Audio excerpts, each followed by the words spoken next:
औज़ुबिल्लाहिमिनश्शैतानिर्रजीम बिस्मिल्लाहिर्रहमानिर्रहीम। 10th class, अस्सलाम वालेकुम। आज आपका हिस्सा नज़म जो है उसकी शुरुआत होती है। आपके कोर्स में जो पहली नज़म शामिल है वो है आज़ादी, और इसके शायर जो हैं वो है एहसान दानिश। क्लास आपको बताकर चलूँ कि पेपर जो होता है कुछ इस अंदाज में होता है, इस अंदाज होता है। कुल नंबर आपके पर्चे के होते हैं 75, 75। पहले नंबर पे पहला सवाल 20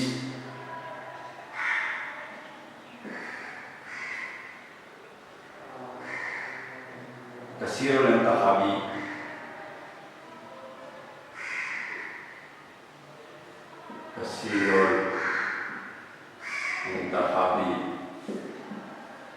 सवालात होते हैं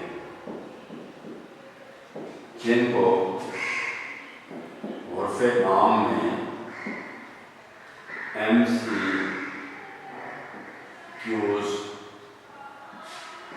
कहा जाता है।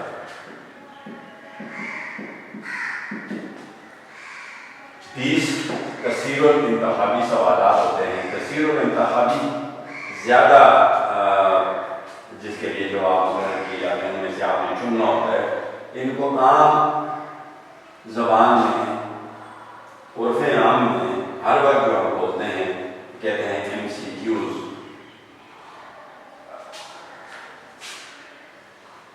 सॉरी 15 कसीरुल इंतखाबी सवालात होते हैं जिसको उर्फ़े आम में MCQs कहा जाता है, और इसके नंबर क्या होते हैं 15। उसके बाद क्लास दूसरा सवाल जो होता है वो होता है मारूजी। ऐसा मारूजी, पहला ऐसा कसीरुल इंतखाबी और दूसरा ऐसा मारूजी, ये दूसरा सवाल होता है। इस दूसरे सवाल के 9 अज्जा होते हैं, 9 यानी 9 इसके अंदर सवालात होते हैं, और आपको अटेम्प्ट करने पड़ते हैं कितने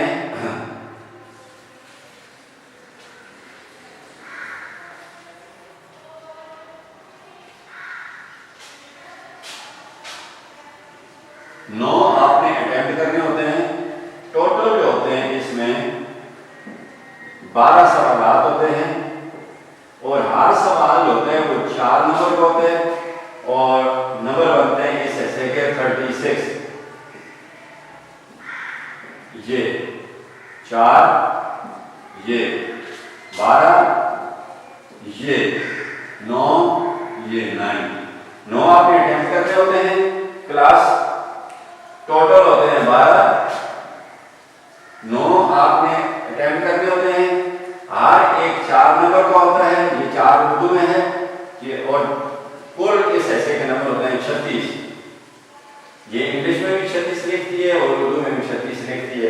सारे हिस्से मैंने इसमें भी लिख दिए, उर्दू और इंग्लिश दोनों में, क्योंकि आप लोग जो है उर्दू के हिस्से नहीं समझते, जो कि समझने चाहिए, क्योंकि उर्दू की तारीखों में आप इंग्लिश के हिस्से नहीं लिख सकते। अगर आप लिखेंगे तो आप जरा देखें, एहसान दानिश की तारीख पैदाइश और तारीख वफात उर्दू के हिस्सों में लिखी गई है, या इंग्लिश के हिस्से इस्तेमाल नहीं किए गए। और पेज आप देखेंगे, पेज के नंबर भी जो है 95 पे आप पढ़ेंगे पुरानी बुक में, तो ये 95 लिखा हुआ है। तो ये सूरत हाल है कि आप इंग्लिश के हिस्से नहीं इस्तेमाल कर सकते। तीसरा क्लास जो ऐसा है, इस ऐसे को कहते हैं मौजूई। इस ऐसे को क्या कहते हैं मौजूई। इस ऐसे में 4 सवाल होते हैं, 4 सवाल होते हैं, और आपको भी 4 सवाल ही करने पड़ते हैं। इसमें ऑप्शन नहीं होते, 4 सवाल होते हैं, आपको भी 4 ही करने पड़ते हैं। हर एक सवाल जो होता है वो 6 नंबर का होता है, लिहाजा ये 24 नंबर का ऐसा होता है 24, और ये अगर आप जमा करें 15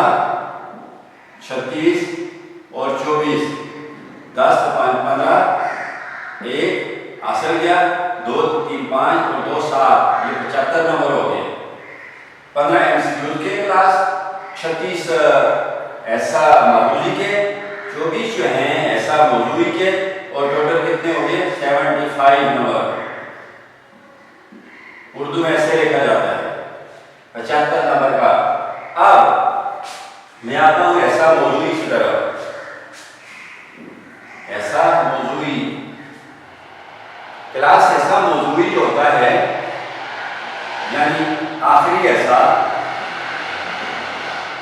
जिसको ऐसे हम हालात में लिखते हैं सेक्शन बी, उर्दू में लिखा जाए तो ऐसा मौजूदी होता है। इसका जो पहला सवाल होता है, यानी पेपर का कौन सा सवाल, तीसरा, पेपर का तीसरा, और इस ऐसे का पहला सवाल आप समझें, ठीक है। यानी तीसरे सवाल की तरफ हम आएंगे। तीसरा सवाल होता है ऐसा मौजूदी का पहला सवाल होता है, तीसरा होता है पेपर का तीसरा सवाल। इसमें 2 पैराग्राफ आपको दिए जाते हैं, आपने उनको सयाको, सबाक और मुसन्नफ के हवाले से तशरीह करना होता है। 2 पैराग्राफ आपको दिए जाते हैं, अलिफ और दूसरा बे। आपकी मर्जी है अलिफ को अटेम्प्ट करें और आपकी मर्जी बे को अटेम्प्ट करें। उसके बाद आते हैं चौथा सवाल।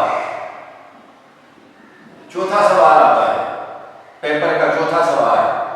इसमें ये नज़म का सवाल होता है, नज़म। इसमें भी ऐसा अलिफ और ऐसा बे होता है। आपकी मर्जी कि शायर जो है, आपकी मर्जी के शायर, जिस शायर को भी, जिस शायर की नज़म को भी आप तशरीह करें। एक शायर की नज़म से भी 2 शायर दिए जाते हैं और दूसरे शायर की नज़म से भी 2 शायर दिए जाते हैं। आपकी मर्जी अलिफ को अटेम्प्ट करें या बे को अटेम्प्ट करें। अच्छा, नंबरों की तरतीब, हवाला-ए शायर, हवाला-ए शायर, इसमें शायर का नाम भी बताना पड़ता है आपको, प्लस नज़म का नाम भी बताना पड़ता है। एक नंबर शायर के नाम का होता है, दूसरा नंबर नज़म के नाम का होता है। तो ये कितने होंगे, ये होंगे 2 नंबर। 6 नंबर का टोटल सवाल होता है क्लास। ये सवाल कितने नंबर का होता है, 6 नंबर का सवाल होता है। आप 2 नंबर जो है इधर निकल के, पीछे कितने बच के, 6 में से 2 निकाल दिए, पीछे बच के 4। तो 4 नंबर की तशरीह होती है। एक शेर की तशरीह के 2 नंबर और फिर दूसरे शेर की तशरीह के 2 नंबर, 4 नंबर हो गए। इस तरह तकसीम होती है। अब ये बताऊं कि ये जो सवाल होता है हवाला-ए मतन, हवाले मतन के कितने नंबर होते हैं, 2। उसके बाद सियाको सबाक, हवाले मतन के नंबर होता है 1। उसके बाद सियाको सबाक का भी नंबर होता है 1। उसके बाद पीछे तशरीह बैठती है, तशरीह का भी नंबर होता है 1 नंबर हवाले मतन का, 1 नंबर सियाको सबाक का, और पीछे 4 नंबर जो होते हैं वो तशरीह के होते हैं क्लास। अच्छा, अब आते हैं क्लास किसकी तरफ,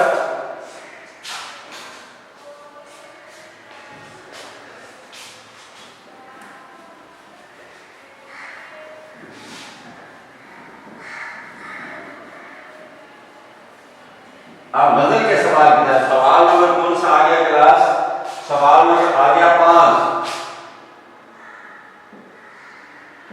ये गजल का सवाल होता है, गजल का। इसमें भी 2 शेर, एक शायर के, एक गजल से, और 2 शेर दूसरी गजल से। किसी भी गजल, कोई एक शायर की एक गजल से 2 शेर और दूसरे शायर की गजल से 2 शेर। तो ये भी कितने नंबर का सवाल होता है? 6 नंबर का। नंबरों की तकसीम, हवाला शायर, हवाला शायर का 1 नंबर, उधर हवाला शायर के 2 नंबर, उधर आपने नज़म पे बताना होता है और शायर का, इधर सिर्फ आपने शायर का बताना होता है, इसलिए 1 नंबर। सिर्फ आप शायर का बताएंगे कि किस शायर की ये गजल है हवाला शायर में, ठीक है।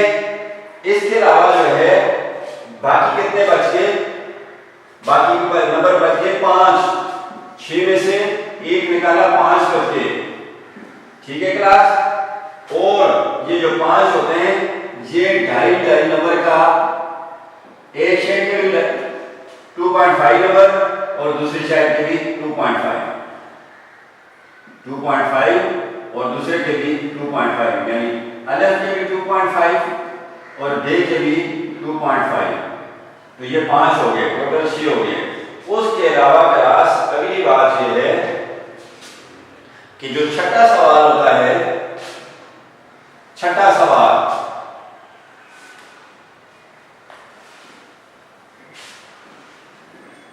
सवाल नंबर 6, छठा सवाल, इसमें दरख्वास्त, खत, मुकालमा में से एक चीज आती है। तीनों चीजों में से एक चीज आएगी, एक, ठीक है। उसके साथ ऑप्शन में क्या होगा? एक पैराग्राफ होगा। ये भी 6 नंबर का सवाल है। एक पैराग्राफ होगा, उस पैराग्राफ को आप पढ़ के नीचे दिए हुए 6 सवाल, उस पैराग्राफ में से 6 सवाल भी आ सकते हैं और एक नंबर का 6 सवाल 1 नंबर का, और उसमें से 3 सवाल भी आ सकते हैं, 2 नंबर का 1 सवाल। आपकी मर्जी दरख्वास्त लिखें या पैराग्राफ लिखें। पैराग्राफ हल करें, उसको पढ़ें और उस नीचे दिए सवाल के जवाब में आपकी मर्जी। खत लिखें, अगर खत आएगा वो तो खत लिखें या पैराग्राफ, आपकी मर्जी। अगर मुकालमा है वो तो मुकालमा लिखें या पैराग्राफ, ठीक है। तो ये सवाल कुछ इस तरह होता है, जिस तरह इंग्लिश के पेपर में आपके एक सवाल आता है, read the following passage carefully and answer the question given at the end. यानी इस पैराग्राफ को पूरी तवज्जो के साथ पढ़ें, इंतहाई एहतियात के साथ पढ़ें, तवज्जो के साथ पढ़ें, गौर से पढ़ें और आखिर में दिए गए सवाल के जवाब में उसी तरह का सेम सवाल होता है उर्दू में। तो ये आपका पेपर क्लास मुकम्मल हो गया। इस तरह होता है।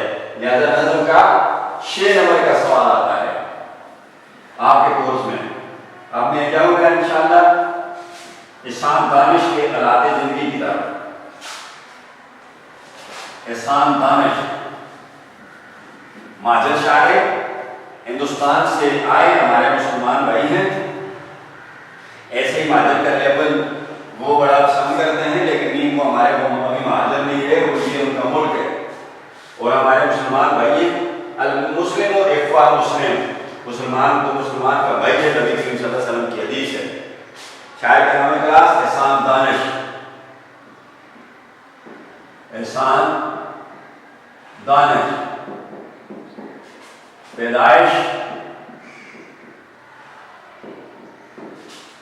इसकी है 1916। 1916 वफात इस शायर की है पाकिस्तान में, लाहौर में फौत हुआ 1982।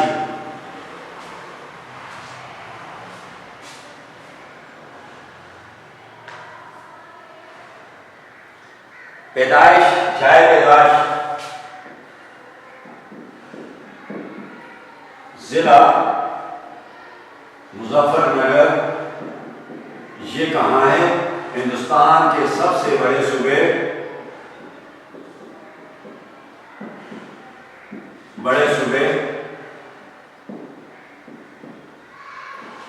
उत्तर प्रदेश, इसको एब्रीविएट किया जाता है तो यूपी लिखा जाता है, उत्तर प्रदेश। इसकी है लाहौर। वफात इसकी कहाँ है? जाए प्रकाश और जाए वफा लाहौर में है क्लास। अब वालिद का नाम इसका काजी दानिश अली, काजी दानिश अली। अब सुने क्लास, एहसान का मतलब है नेकी,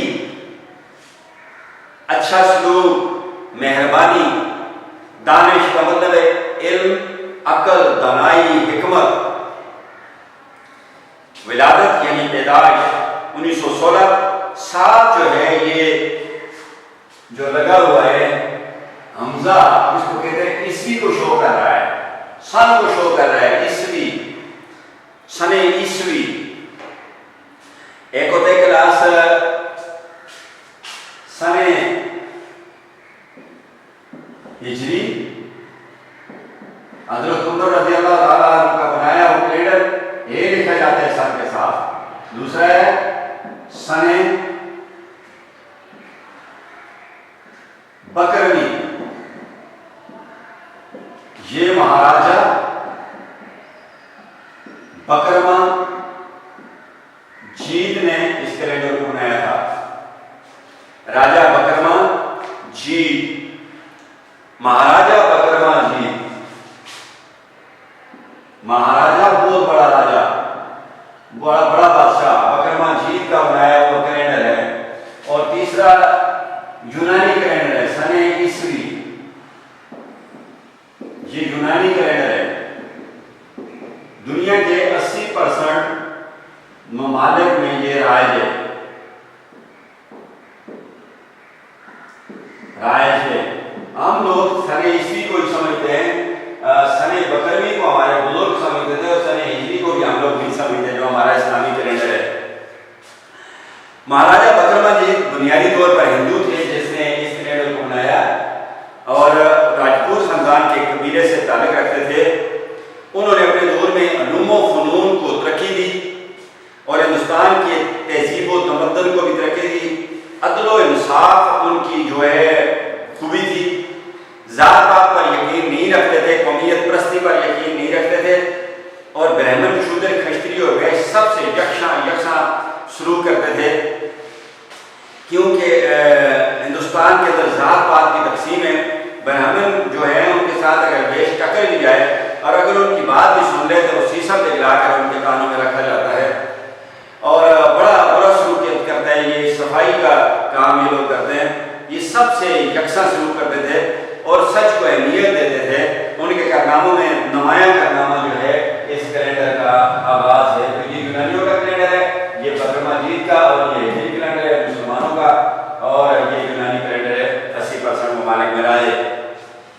बकरमी कैलेंडर का जो है चेत, बैसाख, जेठ, हाड़, सावन, भादो, असू, कातक, महागन, पो, माह, फागन, ये जो है ये महीनों के नाम है उनके। और ये हमारे बुजुर्गों को, आपके दादा को खुदा करे जिंदा हो, आप उनसे पूछें तो बुजुर्गों को तो यही कैलेंडर आता था, हिजरी भी नहीं आता था, और ये भी पढ़े लिखे बुजुर्गों को ईस्वी कैलेंडर आता है, लेकिन अनपढ़ों को सिर्फ ये बकरवी कैलेंडर आता था। तो असल नाम इनका क्या था?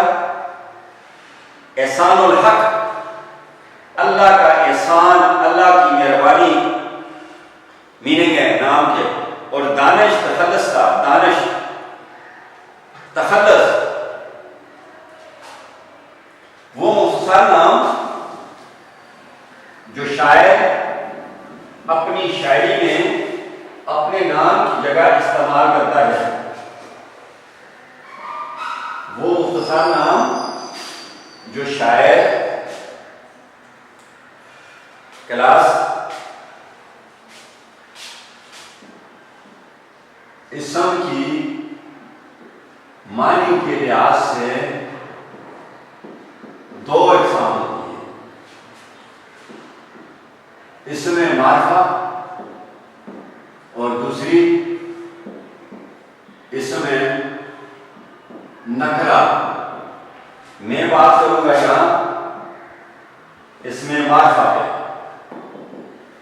इसको कहते हैं प्रॉपर नाउन। प्रॉपर नाउन, इसमें मार्फा। इसमें मार्फा की कितनी इकसाम है? इसमें अलम, इसमें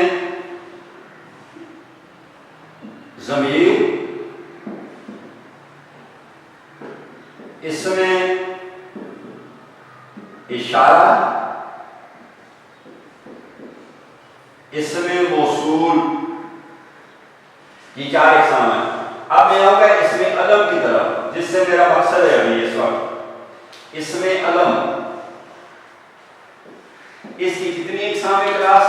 5। खिताब, टाइटल, तखल्लुस, पेन नेम,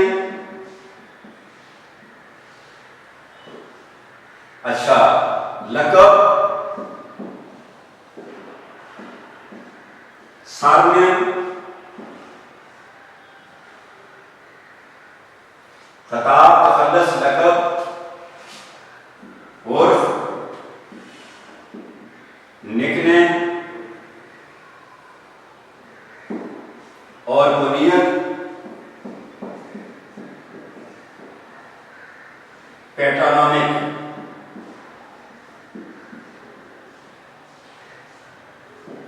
ये इसमें अलम की 5 इकसाम है।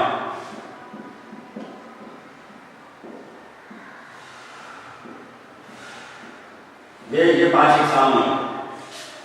हुकूमत की तरफ से मिलने वाला नाम खिताब, शायर बशर, हकीमुल उम्मत। तखल्लुस वो मुख्तसर नाम जो शायर अपने शेर में आखिरी शेर में गजल या कसीदे के गजल या कसीदे के आखिरी शेर में अपने असल नाम की जगह इस्तेमाल करते हैं, उसे तखल्लुस कहते हैं।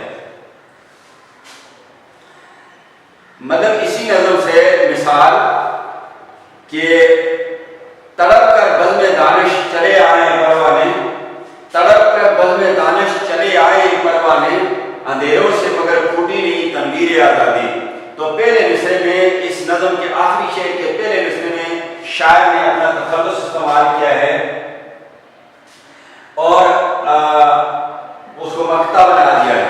जब शायर नज़म में वैसे जरूरी नहीं होता, पाबंदी नहीं होती शायर की, लेकिन अगर शायर इस्तेमाल करे तो आखिरी शेर में अपने तखल्लुस इस्तेमाल करते हैं, उसे मक्ता कहते हैं। तो जहां वो अपना तखल्लुस इस्तेमाल करता है, यानी दानिश ने अपना तखल्लुस इस्तेमाल किया है, तो उसके ऊपर ये निशान होता है, ये निशान होता है। इस निशान को बुत कहा जाता है, बुत। ठीक है, निशान है। तो समझ आया कि पढ़ने वाले को शायर ने अपना तखल्लुस इस्तेमाल किया। लक़ब सोसाइटी की तरफ से, कौम की तरफ से दिया हुआ नाम जो होता है उसे लक़ब कहते हैं।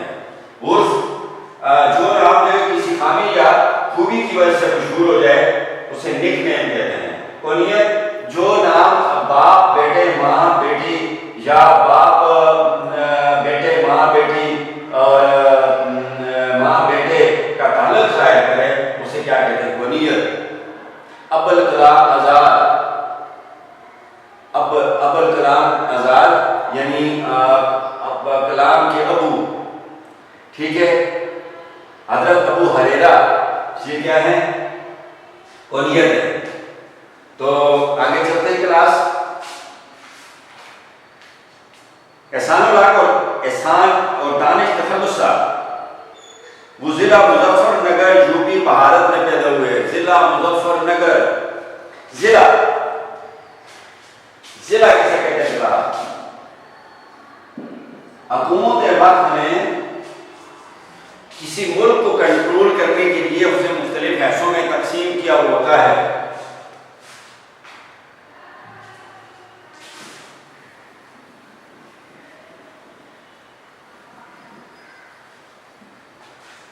देहातों में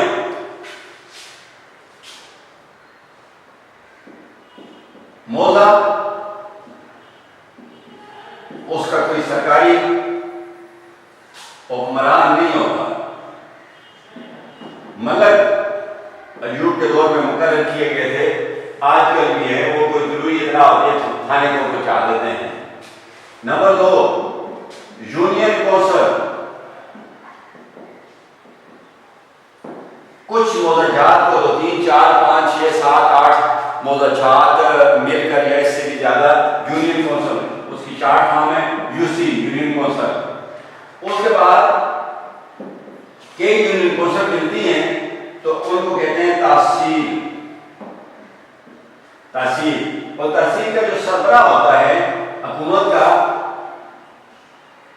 deputy assistant commissioner, assistant commissioner plus तहसीलदार plus DSP, SP, assistant commissioner CSS officer होता है, और तहसीलदार जो नायब तहसीलदार से पटवारी, उसके बाद गंगावा, उसके बाद नायब तहसीलदार, तहसीलदार, ये भी तहसील के अंदर होता है, और उसके बाद डीएसपी, डिप्टी सुपरिटेंडेंट पुलिस। उसके बाद आता है क्लास जिला। तो जिले का जो सरबराह होता है वो होता है deputy commissioner. Deputy commissioner plus तहसीलदार और प्लस एसपी, पुलिस का सरबराह। ये लोग जो होते हैं, ये जो इलाका डिप्टी कमिश्नर के अंडर हो, कंट्रोलिंग अथॉरिटी होती है, उसको क्या कहते हैं? जिला। जिला के बाद जो है 11 डिवीजन में 6 जिले हैं, उसके बाद आ जाता है डिवीजन। डिवीजन का पुलिस का सरबराह होता है, इसका इंतजामिया काम उसका वो होता है कमिश्नर, और पुलिस का सरबराह होता है वो DIG, deputy inspector general of police, और इसके अलावा तहसीलदार वगैरह बहुत से महकमे होते हैं, उनके होते हैं। और उसके बाद 5वें नंबर पे होता है सूबा। सूबे का पुलिस का सरबराह होता है वो होता है आईजी, और कमिश्नर के बाद वहां पर होता है सेक्रेटरी, होम सेक्रेटरी। तो इस तरह इंतजामी उमूर चलाने के लिए मुल्क को मुख्तलिफ हिस्सों में बांटा जाता है। तो आप मेरे ख्याल में आप जिला को समझ गए होंगे। जिला वो इलाका जो डिप्टी कमिश्नर या डिप्टी कलेक्टर के माताहत हो, तो वो क्या कहते हैं? ये जिला मुजफ्फरनगर, इनके जिले का नाम है मुजफ्फरनगर। नगर कहते हैं बस्ती को। यूपी हिंदुस्तान का सबसे बड़ा सूबा। उत्तर प्रदेश उसकी असल फॉर्म है, यूपी जो है उत्तर प्रदेश असल फॉर्म है, और यूपी जो है उसकी एब्रीविएशन है। भारत में पैदा हुए, संस्कृत जबान का लफ्ज़ भारत। वालिद का नाम काजी दानिश अली था। काजी का मतलब है मुंसिफ या जज, दानिश का मतलब मैंने आपको बता दिया, अली का मतलब है बहुत बुलंद। उसके बाद था, यहाँ पर आकर खत्मा लगा दिया गया। मुख्तसर सादा जुमले को जब जहाँ मुकम्मल होते हैं वहाँ पर खत्मा लगाया जाता है। साइंसदान दानिश ने इंतहाई गुर्बत के माहौल में, गुर्बत की फजा में, गुर्बत के हालात में उसने जो है आमदनी यानी पैदा हुए। जब वो पैदा हुए तो उसका खानदान बड़ा गरीब था। वो मुश्किल से, बड़ी मुश्किल से प्राइमरी तक तालीम हासिल करे। प्राइमरी मदरसा है तातानी इसको कहते हैं, और मिडिल की तालीम को जो है मदरसा वस्ता उर्दू में कहते हैं, और मदरसा फुकानी जो है हाई की तालीम को कहते हैं। उन्होंने नहायत हौसले और हिम्मत से गुर्बत के खिलाफ जहाद किया, यानी घबराए नहीं है, और बड़ी हिम्मत से और अपनी ताकत से गरीबी का मुकाबला करते रहे, यानी गुर्बत में ही मेहनत करते रहे और गुर्बत में अपना वक्त पास करते रहे। जहाद का लफ्ज़ जो से निकला है, जो के लफ्ज़ी माने होते हैं कोशिश। मेहनत मजदूरी की गर्ज ज़रूरत से लाहौर आए और मामूली छोटी छोटी मुलाजमतें करते रहे। इसके साथ ही आज का लेक्चर अपने अख्ताम को पहुँचते हैं। क्लास अगले लेक्चर में दोबारा